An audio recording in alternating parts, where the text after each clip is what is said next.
Thanks, Ray.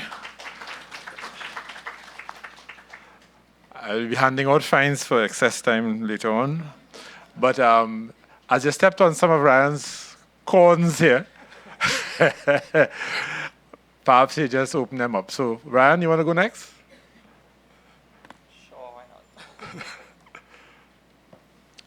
So let me just start off by saying that I think over the last 2 years, I've grown to love writing. And I think that I'm far more eloquent at writing than I am at speaking, but here I am anyway. So as an urban planner, I like to focus on urban form in terms of where things are located on the macro level, on the micro level, also the design of the environment. I think that we don't talk enough about urban form. Urban form affects the transportation system, and the transportation system affects urban form. So they're both intimately connected. But also urban form, I think, affects the society in ways that we don't quite understand. And even policy decisions that are made that may not seem to have anything to do with urban planning or transportation impact on urban form as well. So I'll just kind of briefly touch on some of those things. And the situation really isn't unique to Trinidad. It really is a global situation.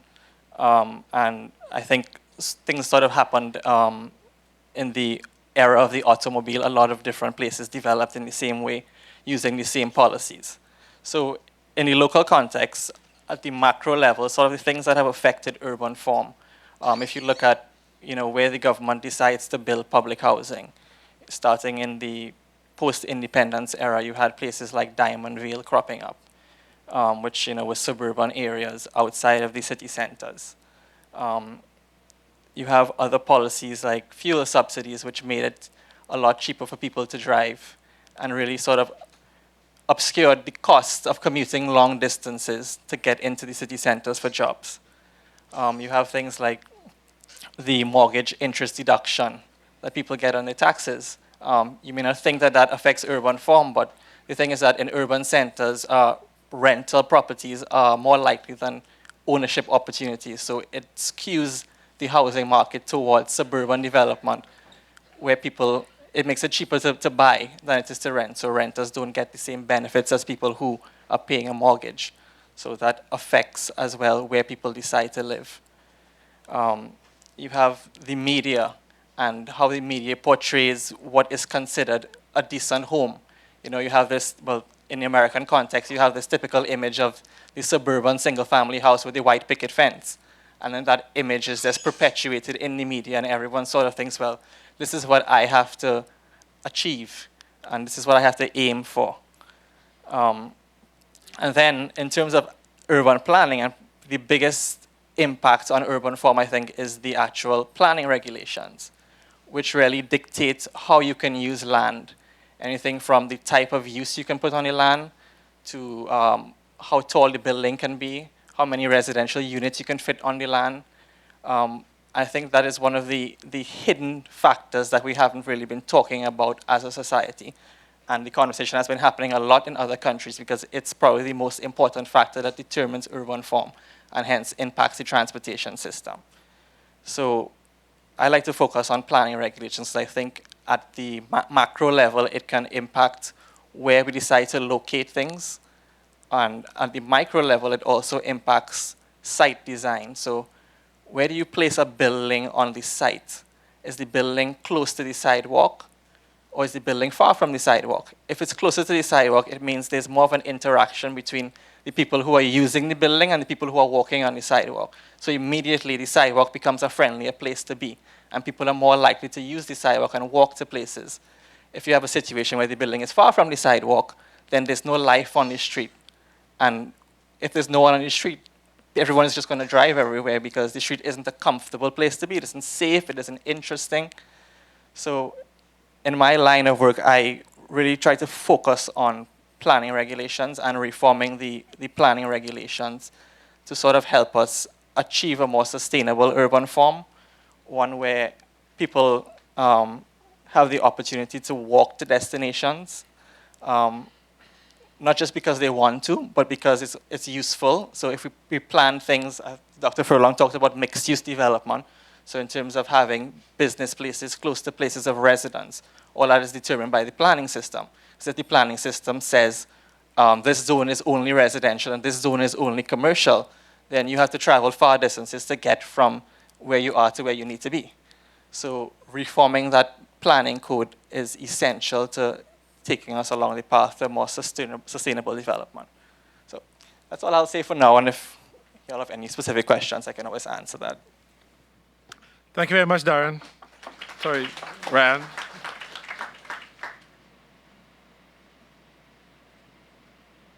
All right, so now we know what we're talking about, right? So my apologies, I should have set that up earlier. Okay, so that we've heard from two of our designers, planners. Now it's time to hear the perspective of one of our key practitioners, because at the end of the day, we actually have to supply transport. And I'd like to invite Linus to share his views before we open up our discussion. Good morning, ladies and gentlemen. A little under the weather, if you hear the voice cracking a little bit. Transportation. Right? I provide private-public transportation. Is what I do for years. And when you look at planning in this country and how we plan communities, now, if you look at government design plan for a community or area, we see infrastructure for roads, drains, right? You see parks. Do we ever see on that plan any lay-by for bus stops? Do you ever see an area marked out for a taxi stand? We don't. So as Ray said, the first thing that comes in is the pH. Right? So we plan and we put houses and we put people to live and no access to transportation. I guess in Trinidad, everybody's supposed to have a car.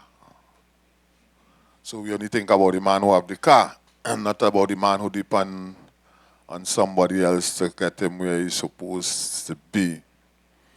When you look at rural areas, they are neglected where transportation is concerned. Right? So you look at rural transportation, we need to do something about rural transportation, and we're planning for rural transportation. We have a problem in Trinidad with congestion on our roads. But then when you have subsidized fuel and cheap cars, right, you're going to have that problem. So we add a lane on the highway, and before we add it, it's full. So we're looking at where we could add an next one and take piece of the sidewalk somewhere about to make a next lane for people to drive. And then you hear the government talk about, as we say here in rapid rail, we hear park and ride. Now, how are these things going to work? When you talk about, for years, you hear the government talk about the rapid rail and speed, how fast they'll get to the Port of Spain. I think it was, 25 minutes from Arima to Port of Spain, right? 25 minutes. So you pick me up in Arima, 25 minutes, and you drop me in Port of Spain at City Gate. I'm going by the hospital, and it takes me the next 45 minutes from there to get to by the hospital. What sense that make? What about our inner city transportation system? You need to get, if you need to get people to park their cars and ride and use public transportation, you need to give them a beginning to the end, from home to work and back home. And if you're not doing that, you're not doing anything. Because I'm going to still drive my car. Why people drive their car? Right? Ask yourself why people drive their car. A lot of people drive their car for convenience. Then we have the set of people who drive because they buy a new car and they want everybody to see them driving it. That novelty does wear off when it started hitting in your pocket. So you look at what it's going to take to have the average man leave his car home and travel, because you have a problem with congestion. Look at Port of Spain on a daily basis. You want to get down your carbon emission in Port of Spain, what you're doing about it? You need to create a inner city transportation system. Then you could start to put restrictions on cars into Port of Spain. You can't just go and put restrictions on cars in Port of Spain and you don't have something for the people. Right? Government take out subsidy on gas. Right? You start taking out the subsidy on the gas and saying people are going to travel. No, they're not going to travel. They're going to drive their cars and then they're going to protest for more money to buy gas. For you to raise their pay for them to pay for the same gas. So it's fall back in the government lap.